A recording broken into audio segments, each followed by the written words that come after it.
बिस्मिल्लाहिर्रहमानिर्रहीम। सबसे पहले तो हम साफ़ी बिरादरी का शुक्रिया अदा करते हैं कि आज वो नेशनल लेबर फेडरेशन के तहत ये प्रेस कॉन्फ्रेंस और अहम प्रेस कॉन्फ्रेंस रखी गई है जो ठेकेदारी निज़ाम के ख़िलाफ़ एक जदोजहद कर रहे हैं।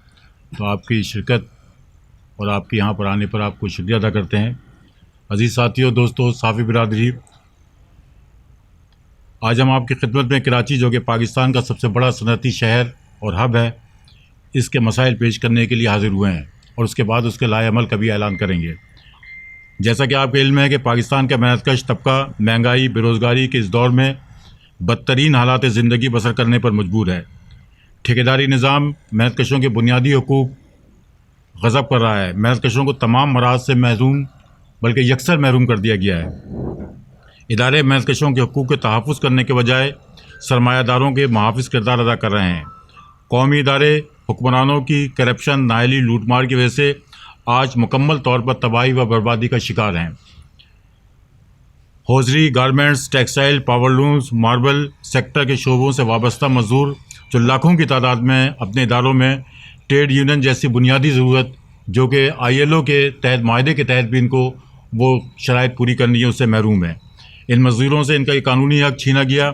ILO के कन्वेंशन 87 और 98 की खिलाफ वर्जी के साथ यूरोपीय यूनियन के साथ जो माहदा हुआ है, GSP के प्लस के एग्रीमेंट और आईन पाकिस्तान आर्टिकल 17 की भी खिलाफ वर्जी है, जिसकी वजह से न सिर्फ मज़दूरों की कानूनी हकूक़ मुतासिर हो रहे हैं, बल्कि मुल्क की मैशत को भी नुकसान हो रहा है। वज़ीर-ए-आज़म हाल ही में ख़ुद इस बात का इकरार कर चुके हैं कि पाकिस्तान में 80% मज़दूर रजिस्टर्ड नहीं है, बल्कि हम तो ये कहते हैं कि हमारे मुल्क में इनफॉर्मल सेक्टर के जो मज़दूर हैं उनके लिए कोई कानूनी मौजूद नहीं है कि उनको किस तरीके से जांचा जाए कि कितने मज़दूर हैं। शहर कराची में तकरीबन 50,000 छोटी बड़ी फैक्ट्रियां मौजूद हैं, जिसमें लेबर डिपार्टमेंट से तकरीबन 12,000 के लगभग फैक्ट्रियां रजिस्टर्ड हैं। इन इदारों में काम करने वाले मज़दूरों की तादाद एक अंदाजे के मुताबिक 50,000 से ज़ायद है। रजिस्टर्ड मज़दूर 3 लाख भी नहीं है। इसकी सबसे बड़ी मिसाल टेक्सटाइल, गारमेंट्स, हौज़री, पावरलूम्स, मार्बल सेक्टर में टेक्सटाइल में सबसे बड़ी मिसाल आपके सामने गुल अहमद टेक्सटाइल मिल है, जिसमें एक अंदाजे के मुताबिक 15,000 से ज़ायद मेहनतकश काम करते हैं और वहाँ पे जो रजिस्टर्ड मेहनतकश हैं वो तकरीबन 500 की तादाद है। इसी तरीके से आर्टिस्टिक मिल्स के तकरीबन 8 यूनिट्स हैं, जिसका आपने अभी देखा होगा कि वहाँ पे बहुत ज़्यादा हंगामे भी हुए हैं और फैक्ट्री बंद हुई है। वहाँ के हज़ारों मेहनतकशों को जो है इसका निकाला गया था लॉकडाउन के दौरान। उसमें भी 10,000 से ज़ायद मज़दूर हैं, काम कर रहे हैं, मगर रजिस्टर्ड मज़दूरों की तादाद आटे में नमक के बराबर है भी नहीं है। फार्मास्यूटिकल फैक्ट्रीज़ हैं। दूसरा बड़ा शोबा है कराची के अंदर, फार्मास्यूटिकल कंपनी है, जिसमें लॉकडाउन के दौरान आपके कोई फैक्ट्री बंद नहीं हुई है, मतलब तमाम फैक्ट्रियाँ खुली रही हैं, बल्कि आम दिनों से ज़्यादा उसके अंदर काम हुआ है। तकरीबन 2 से 2.5 लाख मज़दूर वाबस्ता हैं। इसमें रजिस्टर्ड मज़दूरों की तादाद मुश्किल से चंद हज़ार है। इस तरह पावरलूम्स, मार्बल सेक्टर के छोटे छोटे कारखाने मौजूद हैं जिनका कोई रिकॉर्ड नहीं है। इस तरह बेकर्स हैं, बड़े बड़े शॉपिंग मॉल्स हैं, मेट्रो हैं, इम्तियाज़ है, चेसअप है, वगैरह में हज़ारों मज़दूर हैं जो काम कर रहे हैं, जो कि रजिस्टर्ड नहीं है। अज़ीज़ साथियों, साफ़ी भाइयों, हमारे मुल्क का सबसे अहम मसला यह है कि हमारे लेबर क़वानीन सिर्फ किताबों तक महदूद हैं। इस पर अमल दरामद न होने की वजह से इसकी शायद यह है कि हमारी हुकूमत अरकान की अक्सरियत कारखानेदार है और वो भी नहीं चाहते हैं कि पिसे हुए तबके को ऊपर लाया जाए, इसलिए मज़दूरों का इस्तेमाल करने में आजिज़ों का साथ देते हैं। सिंध स्टैंडिंग ऑर्डर ऑर्डीनेंस, ये टर्म्स ऑफ एम्प्लॉयमेंट है का ऑर्डीनेंस है। इसमें 2015 के सेक्शन, ये 18वीं तरमीम के बाद ये तमाम तरमीमात हुई हैं और कानून बने हैं। 2015 के सेक्शन 2N और सिंध फैक्ट्री एक्ट 215 के 2N वाज़ेह तौर पर ठेकेदारी निज़ाम को ख़त्म कर दिया गया है। अगर कोई वर्कर 3 महीने मुसलसल एक जगह काम करे तो इस इदारे को मुस्तकिल वर्कर हो जाएगा। ठेकेदारी निज़ाम के ख़िलाफ़ मुअज़्ज़ज़ अदालतों के कई फ़ैसले भी मौजूद हैं, मगर इस पर अमल दरामद एक ख्वाब बन चुका है और वर्कर्स को इदारे में किसी भी रजिस्टर्ड ट्रेड यूनियन की मेंबरशिप हासिल करनी होती है, जिसकी वजाहत IRA 2012 के सेक्शन 2 में की गई है। लेकिन अलमिया यह है कि इदारों की इंतज़ामिया लेबर क़वानीन पर अमल दरामद करने के बजाय ताकत के बलबूते पर कॉन्ट्रैक्ट और थर्ड पार्टी के ज़रिए रखे गए मज़दूरों की यूनियन मेंबरशिप के साथ साथ तमाम कानूनी मराज से भी महरूम कर देती है। और ये नहीं, बल्कि अगर कोई मज़दूर यूनियन का मेंबरशिप इख्तियार करने या अपना कानूनी हक के बारे में सोचता भी है तो इसको फौरी नौकरी से निकाल दिया जाता है। کانٹریکٹ اور ٹھیکیداری نظام نے مزدور طبقے کے معاشی حالات کو بری طریقے سے متاثر کیا. سرمایہ داروں نے قانون کی غلط تشریح کر کے محنت کشوں کے قانونی حق پر ڈاکہ ڈالا. اس کی بھیانک مثال علی انٹرپرائزز بلدیہ فیکٹری ہے, جس کے 256 محنت کشوں کو مزدوروں کو جلا دیا گیا. لیکن ان کا جو ہے کہ اس کا وہاں پہ چونکہ ریکارڈ موجود نہیں تھا, اس لیے ان کے مراد اور دیگر معاملات کے اندر بھی دشواریوں کا سامنا کرنا پڑا.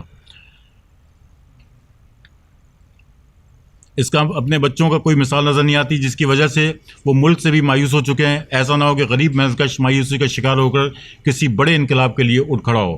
نیشنل لیبر فیڈریشن پاکستان محنت کشوں کی ایک بڑی تنظیم ہے, اور جس کو انٹرنیشنل لیبر آرگنائزیشن ILO نے پاکستان کے اندر 3 بڑی فیڈریشنوں کو جو ہے اس نے تسلیم کیا ہے, اور اس کے اندر نیشنل لیبر فیڈریشن بھی موجود ہے, جس میں اس میں NLF کا نام بھی شامل ہے. ہم نے لاک ڈاؤن سے لے کر اب تک کراچی کے لاکھوں محنت کشوں کو نکالنے کے خلاف احتجاج کیا, گرفتاریاں بھی ہوئیں. اس لیے نیشنل لیبر فیڈریشن کراچی کے صنعتی اداروں میں سب سے بڑے ناسور قاتل ٹھیکیداری نظام کے خلاف جدوجہد کا اعلان کر رہی ہے. اس سلسلے میں ہم نے طے کیا ہے کہ ہم ٹھیکیداری نظام کے خلاف بھرپور طریقے سے ایک ہفتہ منائیں گے, اور یہ ہفتہ ہمارا 12 سے 18 ستمبر 2020 ٹھیکیداری نظام کے خلاف ہوگا. اور اس سلسلے میں ریلیاں, لیبر ڈائریکٹریٹ میں مظاہرے, اور آخری میں 18 ستمبر کو بروز جمعہ side area labour square ground میں ایک جلسہ کیا جائے گا.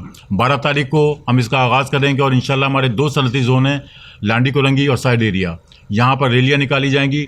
15 تاریخ کو لیبر ڈائریکٹریٹ, جو کہ ہم سمجھتے ہیں کہ شاید محنت کش وہ ادارہ محنت کشوں کا ادارہ ہے, لیکن سب سے بڑا اس ٹائم اگر محنت کشوں کے لیے جو قاتل اور نقصان کا باعث بن رہا ہے, سرمایہ داروں کا ایجنٹ بنا ہوا ہے, وہ لیبر ڈائریکٹریٹ ہے. تو انشاءاللہ 15 تاریخ کو ہمارا وہاں پہ جو ہے کہ اس کا بھرپور مظاہرہ ہوگا. 18 تاریخ کو ہم نے طے کیا ہے labour square side area ground کے اندر ایک بڑا جلسہ کریں گے, جس میں امیر جماعت اسلامی پاکستان جناب سراج الحق صاحب شریک ہوں گے, اور کراچی کی تمام فیڈریشنوں کو, یونینوں کو, اور تمام جتنی بھی نمائندے مزدوروں کے ہیں ان کو شرکت کی دعوت دیں گے. اور اس کے جو ہے اس پروگرام میں کرنے کے بعد پھر ہم مزید اس کا لائحہ عمل کا اعلان کریں گے. آپ سے بھی 2-4 ہیں. ہماری خواہش ہے کہ اپنے فرائض ادائیگی کے ساتھ ساتھ, اور جہاں تک ٹھیکیداری کا تعلق ہے, میں سمجھتا ہوں کہ آپ حضرات بھی اس سے 2-4 ہیں. یہ وہ ناسور ہے جو کہ ہر شعبے کے اندر گھسا ہوا ہے, چاہے صنعتی ہو یا ہمارے جتنے بھی اخبارات میں کام کرنے والے, چینل میں کام کرنے والے لوگ ہیں, ان سب کے ساتھ یہی مسائل ہیں کہ وہ ٹھیکیداری اور جو ہے کانٹریکٹ کی بنیاد کے اوپر کام کر رہے ہیں. حکومت سرمایہ داروں کے لیے مراد کا اعلان کرتی ہے, لیکن مزدور جو اس ملک کی معیشت میں ریڑھ کی ہڈی کی حیثیت رکھتا ہے, اس کو نظر انداز کرتی ہے, جس میں آپ کی شرکت ٹھیکیداری نظام کے لیے ریفرنڈم ہوگا. سیاسی نظریاتی کی وابستگی سے بالاتر ہو کر نیشنل لیبر فیڈریشن کراچی کے 8 نکات جو کہ میں آپ کے سامنے رکھ رہا ہوں, اس کو حکومت کے سامنے بھی پیش کریں گے, تمام اداروں کے سامنے بھی کریں گے, اور یہی ہماری کمپین کا ہوگا, اور اس کو ہم مستقل بنیادوں پہ کریں گے. سب سے پہلے ہر مزدور کو تقرر نامہ, اپائنٹمنٹ لیٹر جاری کیا جائے. کم از کم اجرت کا تعین مہنگائی کے تناسب سے کیا جائے. سندھ حکومت لیبر قوانین پر مکمل عمل درآمد کروائے. ٹھیکیداری نظام کا مکمل خاتمہ کیا جائے. تمام فیکٹریوں میں ہر ورکر کا انشورنس, سوشل سیکورٹی, UBI اور ویلفیئر بورڈ میں رجسٹریشن کروایا جائے. لیبر قوانین کو آسان اور اردو میں بنایا جائے تاکہ عام جو ان پڑھ طبقہ ہے وہ بھی اس کو جو ہے کہ اس کا مزدور کو سمجھ سکے. مزدوروں کی رجسٹریشن میں UBI, social security, labour department کے ادارے, جعلی گورننگ باڈی اور غیر نمائندہ سہ فریقی کمیٹیاں سب سے بڑی رکاوٹ ہے. ان جعلی گورننگ باڈیوں اور سہ فریقی کمیٹیوں کو ختم کر کے حقیقی مزدوروں کو نمائندگی دی جائے. حکومت فوری طور پر تمام اداروں, صنعتوں, ٹھیکیداروں کے تحت کام کرنے والے مزدوروں کا ریکارڈ کمپیوٹرائز کرے. ہمیں امید ہے کہ یہ وہ مطالبات ہیں جو کہ محنت کشوں کے لیے ایک بہتر ثابت ہوں گے, اور اس کے لیے یہی نہیں کہ نیشنل لیبر فیڈریشن, بلکہ ہماری کوشش ہوگی کہ اس کے اندر ہم دیگر فیڈریشنوں کو بھی دعوت دیں, وہ بھی آئیں, اور اس کے لیے ہم وہ ہر راستہ استعمال کریں گے.